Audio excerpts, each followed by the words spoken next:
HIV సంక్రమణను అడ్డుకునే అత్యాధునిక injection లెనాకాపవిర్ త్వరలోనే మన దేశంలో తయారై సామాన్యులకు అందుబాటులోకి రానుంది. ఈ మేరకు ప్రముఖ దేశీయ ఫార్మా దిగ్గజాలు డాక్టర్ రెడ్డీస్ ల్యాబొరేటరీస్, ఎంక్యూర్ ఫార్మాస్యూటికల్స్కు central drugs standard control organisation subject నిపుణుల కమిటీ కీలకమైన వెసులుబాటు కల్పించింది. హెచ్ఐవి ముప్పు ఎక్కువగా ఉండి కనీసం 35 కిలోల బరువున్న పెద్దలు మరియు యుక్త వయస్కులలో లైంగిక సంపర్కం ద్వారా వచ్చే HIV-1 వ్యాప్తిని అడ్డుకోవడానికి ఈ నివారణ మందును ఏడాదికి కేవలం 2 సార్లు ఇస్తే సరిపోతుందని వైద్య నిపుణులు సిఫారసు చేస్తున్నారు.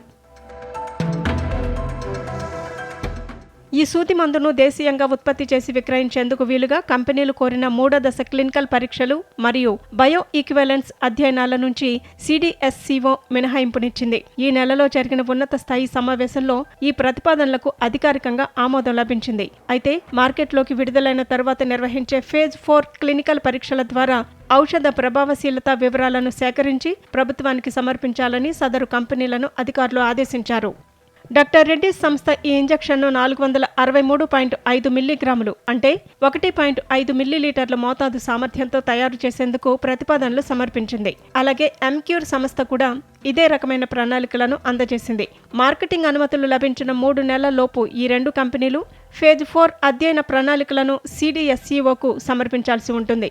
అమెరికాలోని గిలియడ్ సైన్సెస్ విక్రయించే ఈ బ్రాండెడ్ ఔషధానికి ఒక వ్యక్తి ఏడాదికి సుమారు 26.60 లక్షలు వెచ్చించాల్సి వస్తోంది. అయితే మన దేశంలోని జెనరిక్ కంపెనీలు దీనిని కేవలం 3,800 ధరకే అందించే అద్భుతమైన అవకాశం ఉంది. దీని తుది ధరను ఆయా కంపెనీలు నిర్ణయించనున్నాయి.